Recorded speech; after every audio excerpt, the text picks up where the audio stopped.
नमस्कार दोस्तों, कैसे आप सभी। मैं उम्मीद करता हूं कि आप सभी जिंदाबाद और जबरदस्त होंगे।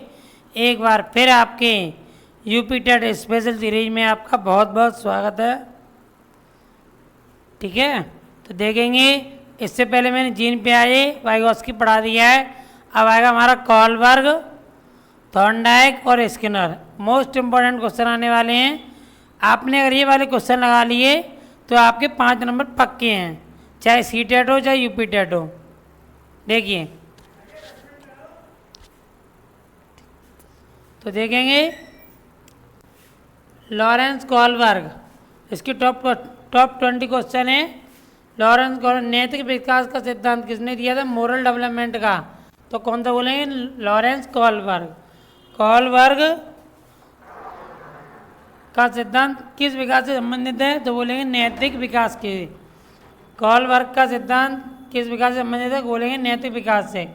कॉलबर्ग ने नैतिक विकास को कितने स्तरों में बांटा है? 3 स्तरों में। नंबर आता जाएगा, समझेंगे अभी। कॉलबर्ग ने नैतिक विकास की कितनी अवस्था बताई है? 6 अवस्थाएं। 3 स्तर बताएं और अवस्थाएं कितनी बताई है? 6। तो कॉलबर्ग ने प्रथम स्तर को क्या नाम दिया है? देखेंगे हम, पूर्व परंपरागत स्तर, प्री कन्वेंशनल लेवल। यदि पूर्व परंपरागत, ये सीखा गया। पूर्व परंपरागत स्तर में बालक किस आधार का निर्णय लेता है? तो दंड एवं पुरस्कार का। किसका? दंड एवं पुरस्कार का। कॉलबर्ग के दूसरे स्तर का क्या नाम है? परंपरागत स्तर। तीसरा है हमारा, परंपरागत स्तर में व्यक्ति किस पर आधार कर निर्णय लेता है? तो सामाजिक नियमों एवं स्वीकृति के आधार पर। कॉलबर्ग के तीसरे स्तर का क्या नाम है? उत्तर परंपरागत स्तर। तो हमने 3 नाम आ गए, हम समझ सकते हैं। पहला नाम हमारा क्या था? पूर्व परंपरागत। दूसरा हमारा था परंपरागत और तीसरा क्या है हमारा? उत्तर। यानी ये 3 नाम है, तीनों क्या हो गए? स्तर हो गए। ठीक है। उत्तर परंपरागत स्तर में व्यक्ति किस के आधार पर निर्णय लेता है? तो नैतिक सिद्धांतों एवं मानवीय मूल्यों के आधार पर। आगे देखेंगे, दंड से बचने के लिए नियम मानना किस अवस्था का उदाहरण है? दंड एवं आज्ञा पालन अभिविन्यास का। लाभ प्राप्त करने के लिए कार्य करना किस अवस्था का उदाहरण है? तो साधनवादी सापेक्षवाद अभिविन्यास का।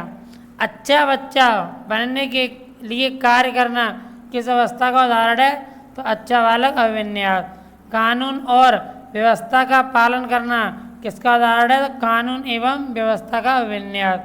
सामाजिक अनुबंधन किस स्तर की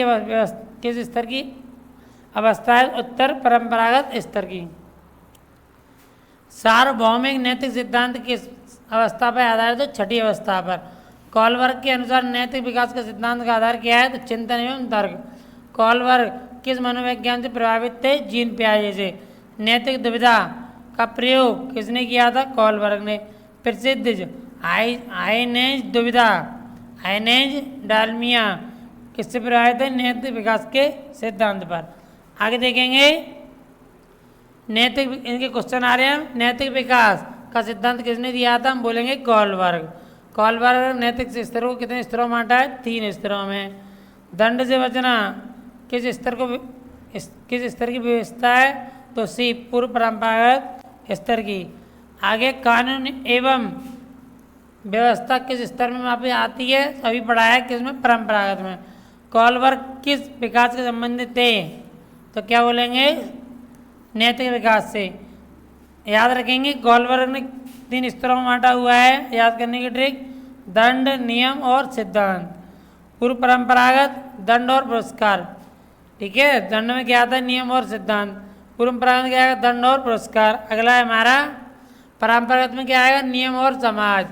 उत्तर परंपरागत में क्या आएगा? नैतिक सिद्धांत और मानवता। ऐसे एक लाइन में याद रखेंगे हम। कॉलबर्ग नैतिक विकास के सिद्धांत, 3 स्तर थे, 6 अवस्थाएं थी। स्तर, दंड, नियम और सिद्धांत। ओके। अगला हमारा टॉपिक होगा स्टार्ट, थॉर्नडाइक। एडवर्ड ली थॉर्नडाइक। तो प्रयत्न एवं त्रुटि, सीधा सिद्धांत थॉर्नडाइक। शिक्षा मनोवैज्ञानिक जनक किसे कहते हैं? E.L. थॉर्नडाइक। थॉर्नडाइक ने अपना प्रयोग किस पे किया था? बिल्ली पे।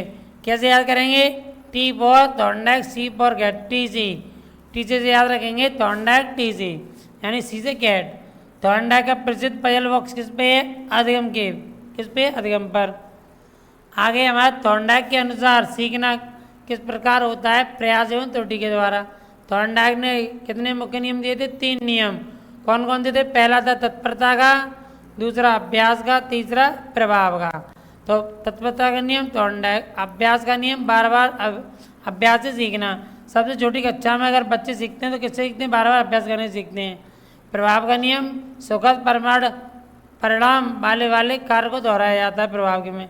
थॉर्नडाइक के अनुसार सीखने में सबसे महत्वपूर्ण नियम कौन सा है? प्रभाव का नियम। सबसे ज़्यादा महत्वपूर्ण कौन सा नियम है?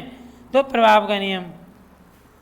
करते करते सीखना, प्रयास एवं त्रुटि का सिद्धांत। अधिगम में सफलता मिलने पर क्या होता है? प्रतिक्रिया कैसी हो जाती है? मजबूत हो जाती है। थॉर्नडाइक का सिद्धांत किस प्रकार का सिद्धांत है? संबंधवाद का। SR, stimulus response. थॉर्नडाइक के अनुसार सीखने का आधार क्या है? उद्दीपक एवं प्रतिक्रिया। उद्दीपक और प्रक्रिया। अभ्यास का नियम किससे मजबूत होता है? तो बोलेंगे एसआर के संबंध से। प्रयास एवं त्रुटि का सिद्धांत और किसके नाम से जाना जाता है? चयन एवं संयन के सिद्धांत से। थॉर्नडाइक का सिद्धांत किस प्रकार के अधिगम नियम पर आधारित है? यांत्रिक अधिगम के पर। प्रभाव का नियम किससे जुड़ा हुआ? संतोष एवं असंतोष से। अब यूपीटर में लास्ट क्वेश्चन, थॉर्नडाइक का सबसे कौन सा नियम पूछा जाता है? तो कौन सा? प्रभाव का नियम सबसे ज़्यादा। आगे हमारा पजल बॉक्स का प्रयोग किसने किया था? थॉर्नडाइक। लॉ ऑफ इफेक्ट, प्रभाव का नियम किसका है? थॉर्नडाइक। Trial error, Thorndike. बिल्ली, पजल बॉक्स और प्रयास त्रुटि सब किसका है? थॉर्नडाइक का। आगे याद करने का नहीं, थॉर्नडाइक के नियम ट्रायल एंड एरर 3 नियम थे, तत्परता, अभ्यास और प्रभाव। ठीक है। अब आएगा हमारा बीएफ स्किनर। क्या है? BF Skinner. तो क्रियात्मक अनुबंधन यानी ऑपरेंट कंडीशनर, ओजी से याद रखेंगे। कौन है हमारा? BF Skinner. स्किनर ने अपना प्रयोग किस पे किया था? चूहे पे। एसआर किसने? स्किनर और रेड। स्किनर बॉक्स अधिगम हुए है। स्किनर किस मनोविज्ञान के विचारधारा से जुड़े थे? व्यवहारवाद के। किससे? व्यवहारवाद से। सकारात्मक पुनर्वलन क्या है? अच्छे व्यवहार और पुरस्कार देना। हमें किसी को अगर अच्छा सकारात्मक पुनर्वलन देना है तो हमें क्या करना है? किसी बच्चों किसी के नंबर अच्छे आए तो उसको क्या देनी है? एक ट्रॉफी देनी है। तो हमारा किस तरीके से हो जाएगा? अच्छे व्यवहार का पुरस्कार का पुरस्कार हो जाएगा वो। तो बोलेंगे सकारात्मक पुनर्वलन। नकारात्मक पुनर्वलन क्या होता है? अप्रिय स्थिति हटाकर व्यवहार बढ़ाना। दंड का उद्देश्य क्या होता है? अवांछित व्यवहार को कम करना। पुनर्वलन रेनफोर्समेंट क्या है? व्यवहार को मजबूत करता है। स्किनर के अनुसार सीखना किस पर आधारित है? पुनर्वलन के पे। आगे देखें क्रियात्मक अनुबंधन में व्यवहार किसके द्वारा नियंत्रित किया जाता है? परमाणु के परिणाम। शाबाश कहना किस प्रकार का परिणाम है? सकारात्मक। स्किनर ने शिक्षण में किस प्रकार बल दिया था? पुनर्वलन पे। क्रमिक निकटता की अवधारणा किसने दी? स्किनर ने। प्रोग्राम लर्निंग के जनक कौन है? स्किनर। आगे देखेंगे स्किनर के अनुसार अच्छे व्यवहार को कैसे बढ़ाया जा सकता है? तो बोलेंगे पुरस्कार देकर। ऑपरेट कंडीशनल थ्योरी का दूसरा नाम क्या है? साधनात्मक अनुबंधन। स्किनर बॉक्स प्रयोग में किस जीव का प्रयोग किया था? स्किनर ने चूहे पे किया था। एसआर के नाम से याद रखो। Skinner red. पुनर्वलन कितने प्रकार के होते हैं? 2 प्रकार के होते हैं, सकारात्मक और नकारात्मक। सीखने में पुरस्कार का महत्व किसने बताया था? स्किनर ने।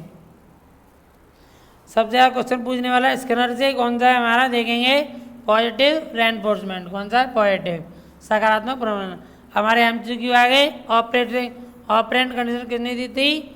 स्किनर से। स्किनर बॉक्स अधिगम, बुद्धि, स्मृति और विकास किससे होगा? अधिगम से। पॉजिटिव रेनफोर्समेंट का उदाहरण है दंड देना, डांटना, पुरस्कार देना। अगला है हमारा सुपर ट्रिक। चूहा स्किनर बॉक्स पुरस्कार के लिए है। स्किनर ऑपरेटिंग कंडीशनिंग थ्योरी है। रेनफोर्समेंट व्यवहार को मजबूत करता है। पॉजिटिव रेनफोर्समेंट किसका? पुरस्कार का। नेगेटिव रेनफोर्समेंट के अप्रिय स्थिति को हटाना। याद रखेंगे Thorndike, trial error, Skinner, reinforcement. बस इम्पोर्टेंट। आपको अगर ये क्लास है अगर आप देख रहे हैं तो इनको एक बार नोट करके इनका 2 बार रिवीजन करके आना, गारंटी से आपके 5 नंबर इन्हीं क्वेश्चनों में मिलेंगे। धन्यवाद।